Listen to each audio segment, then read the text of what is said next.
હોનીની દુકાન એક જણો કે જઈને કે 21 મોતીની માળા કરી દો ને, એટલે હોનીની નજર ચોટી ગઈ ભાઈ એમાં હો કે ઓહો આમાં મોતી તમારી પાસે આવ્યા ક્યાંથી? તો મારી દીકરી અમેરિકા છે ને એને મોકલ્યા. બહુ સરસ છે. કેટલા છે? તો કે 21 છે. તો એટલે હોની ગણવા માંડ્યો ઝવેરી 1 2 3 4 5 6 એક ખોરામ નાખી દીધું અને કે 20 છે 21 નથી. ઓલો કે હું તો ગણીને વયો આવું તોય કે તો ગણો ને તમે. તો ઈ મહિનો ગણવા 1 2 3 4 5 6 એક ખોરાબ નાખી દીધું એક અને કે બરાબર છે 20 કરી નાખો. બરાબર બરાબર પાક્કા. હવે બોલો ઓલો ઓલો હડફામ કાઢ લીધું નાખી આવીને છૂટક્યો છે. હવે 20 કરવા હોય તો એટલે સાહિત્યકારોને કેવું પડ્યું કે અહીંયા કોણ ભલાને પૂછે છે, કોણ બુરાને પૂછે છે, મતલબથી બધાને છે નિસ્બત, અહીં કોણ ખરાને પૂછે છે. અહીંયા કોણ ભલાને પૂછે છે, કોણ બુરાને પૂછે છે, મતલબથી બધાને છે નિસ્બત, અહીં કોણ ખરાને પૂછે છે. અને અત્તરને નીચોવી અહીંયા કોણ ફૂલોની દશાને પૂછે છે. આ તો સંજોગ ઝુકાવે છે, નહીતર અહીં કોણ ખુદાને પૂછે છે. આ તો મને તમને એક સંજોગ ઝુકાવે છે, નહીતર અહીંયા કોણ ખુદાને પૂછે છે. દુકાળમાં ધૂન બેહાડે, હારા વરમાં બેહાડી સાંભળ્યું કોઈ? મારા વાલા બહુ મહેરબાની કરી દીધી. મહેરબાની હમણાં જ જો કેવી કરી. દુકાળ જાહેર થઈ ગયો. હાવ દિલ્હીની ટુકડીઓ આવી ગયા દુકાળનો સર્વે કરવા. એ સારું થયું પાણીમાં તણાઈ ન ગઈ. બોલો ઊંધું થઈ ગયું ને. હાવ દુકાળનો સર્વે કરવા આવેલા દિલ્હીના રાજકારણીઓ અતિવૃષ્ટિના કામે લાગી ગયા. બોલો હવે દુકાળ તમને ખબર હોય તો એક વાર પડ્યો તો એક શિક્ષકની બદલી કરવી હોય ને તો 10 વર્ષ તમે જ્યારે પગથિયાં ચડો સરકારી ત્યારે થાવી થાય ને કે ન થાય. અને દુકાળમાં કેવી અદલી બદલી કરી નાખી ખબર? ઢોર હતા ને એને ગામમાં લઈ આવ્યા ભગવાન. કેટલ કેમ ગામમાં, એટલે ગામમાં ઢોર ગામમાં આવે. અને રાજકામમાં સીમમાં, એટલે માણસ સીમમાં બધે. આવી અદલી બદલી કોઈ કરે? ઢોરને કીધું અહીંયા જાઓ ગામમાં, કેટલ ગામમાં તમે તમારા આખું વરસ ખાધા કરો. અને આપણને કીધું તગારા પાવડા લઈને ઉપડી જાઓ રાહત ગામમાં. મરી ગયા જો આખું વરસ પાસે આવ્યા હતા. હવે આવું કોણ કરી શકે? માથું કૂટે માનવી તો માની એક જ વીઘો પીવાય, પણ મારો રઘુવીર રીજે રાજડા થતો નવખંડ લીલો થાય. માથું કૂટે માનવી તો માની એક જ વીઘો પીવાય, પણ મારો રઘુવીર રીજે રાજડા થતો નવખંડ લીલો થાય. એની કૃપા તો તમે જુઓ, એની દયા તો તમે જુઓ. કરુણાનો સાગર કહેવાનો છે. ઘણા કરતા નાનું તો આજ છે ને કાલ નથી ને વાપરો ને મોજશો કરો. રાવણ ક્યાં લઈ ગયો ને કર્ણ ક્યાં ખોઈ ગયો. નાનું તો હાથનો મેલ છે, લાવો એક બીડી. હાથનો મેલ છે તે ઉખેડીને જુડી લઈએ ને જાને. એટલે બધો દાતારનો દીકરો થઈ ગયો હતી. વાતું થાય નથી. ઘણા આપણે એમ કહેતા અમારું કામ પડે તે ઉઘાડે પગે વહી આવજો. તો પગરખા પીને આવીએ તો તને વાંધો હું? એની ઈચ્છા છે કે ઉઘાડ પગો થા પેલા અને પછી આવી મારી પાસે. માનો કે એના આશીર્વાદ લાગે ને આપણે ઉઘાડ પગા થાય અને પછી ત્યાં જઈએ અને એમ કહીએ કે 100 રૂપિયા ઉછીના દેને તો માથું માગી લે. 100 રૂપિયા નથી. તારા માથાનું શાક થાય કે કરવું હું તારા માથાના? મારે 100 રૂપિયા જોઈએ છે. એક જણાને કે 100 રૂપિયા ઉછી ના દો ને. એટલે ઓલો કે હું તમને બરાબર ઓળખતો નથી.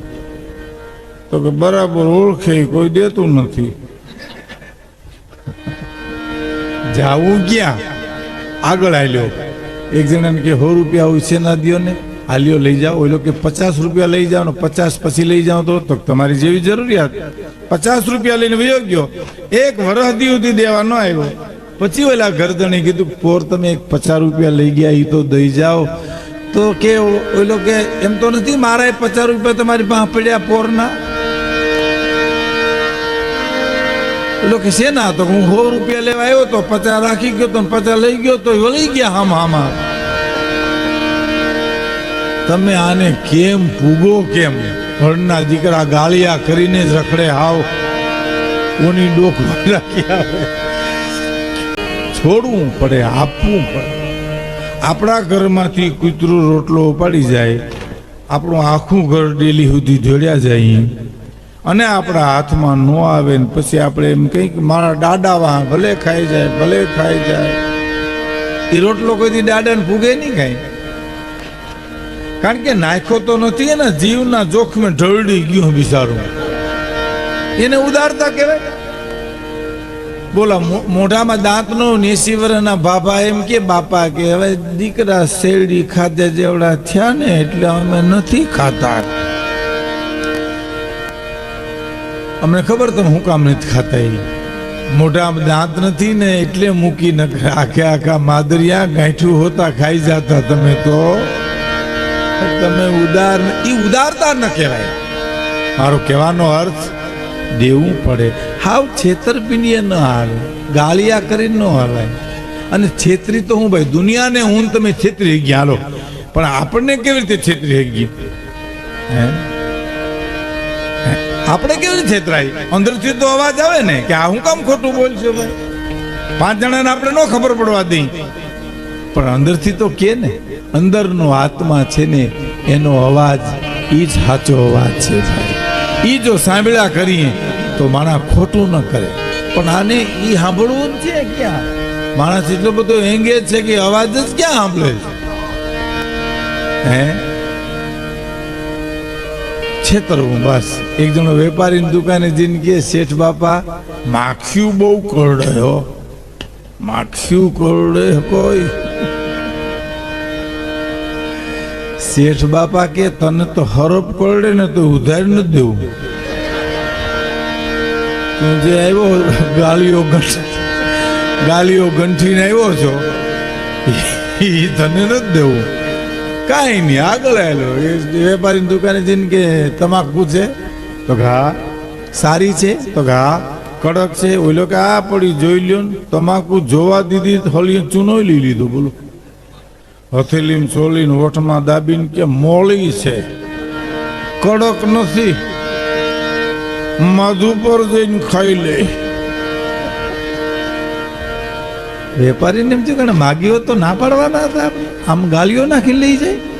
હેલો જતો તો એટલે કે કડક નથી તો ના, મોળી લાગે તમાકુ તો કાઢ નાખો, બીજી કડક તમાકુ દઉં. એ તમાકુ કાઢ નાખી એટલે કે હવે માધુપુર જઈને ખાઈ લેજો. એમ ગાલિયા લઈને રખડો તમે ગમે એની ટોકમાં. એક જણો કાયમ શહેરમાં આવે ને મફત ચા પાણી કરીને ઉયો જાય. ઘૂંટડો ઉતરે કોઈ મફત ચા પાણી કેવી રીતે થાય? કાપડની દુકાન જોઈને ઘરી જાય. એમાં ઘડીક બે એટલે વેપારી તો પૂછે કે ચા પીશો કોફી? તો કે બે. થર ઉપર થર મારે બોલો. અને બીડીને પાન તો કે એ બે. વેપારીને એમ કે આપણે તો આમાંથી કમાવું છે ને. એ પછી 1.5 કલાક થઈ ગઈ હોય, એર કન્ડિશન દુકાન હોય, ટાઢો બોર થઈ ગયો હોય, અને પછી કાપડ જોવું શરૂ કરે. ઓઈલો તાકો કાઢો તો એ તાકો, ઓઈલો દેતા ઓઈલો. આનો ભાવ 50 રૂપિયા મીટર ને, મોંઘું બહુ. વેપારી કે કેટલામાં લેવું? 15 રૂપિયાનું મીટર. તો કઈ અમને ન પાય. તો કે ભાઈ અમને ન પાય તો અમે આ ભાગ્યા કરીને શું કરો? વાંહે જવું એને કરો શું તમે? એક વેપારીને એમ થયું કે આવા ગાલિયા લઈને ફરે છે, મારી દુકાન આવે તો હુજાડી દઉં. એને ત્રિભુવનની હુજાડી દઉં. અને એની દુકાને ગયો ને ભાઈ ચા પાણી પીને પછી રેડિયાનો ભાવ પૂછ્યો. આ રેડિયાનો ભાવ શું હતો? 250 પણ કીધા 1000 રૂપિયા. એને ખબર હતી તલિયાના ભાવથી માગશી. આનું તો કે 1000 રૂપિયા. તો મને ન પોહાય. તો કેટલામાં પોહાય? કે 2.5 પોહાય. તો હાલો ઉપાડો. બોલો હવે ક્યાં જાય? એર કન્ડિશન દુકાનમાં પરસો વળી ગયો. બોલો 2.5 તો 2.5 ઉપાડો ઉપાડો ઉપાડો. મારે તો પડતર ભાવનો છે. અને પછી મૂંઝાણું ભાઈ. હા હા હા. પછી કે આમાં બધા સ્ટેશન પકડાય? તો હા સ્ટેશન બધા પકડાય. પોલીસ સ્ટેશન પકડી દો જઈ. તો કે પોલીસ સ્ટેશન આમાં ન પકડાય તો રેલવે સ્ટેશન પકડી દો. તો કે આમાં રેલવે સ્ટેશન ન પકડાય તો બસ સ્ટેશન તો પકડી દો. તો કે આમાં બસ સ્ટેશન ન પકડાય તો મારે શું કરવું રેડિયન આપણે આ ભાઈ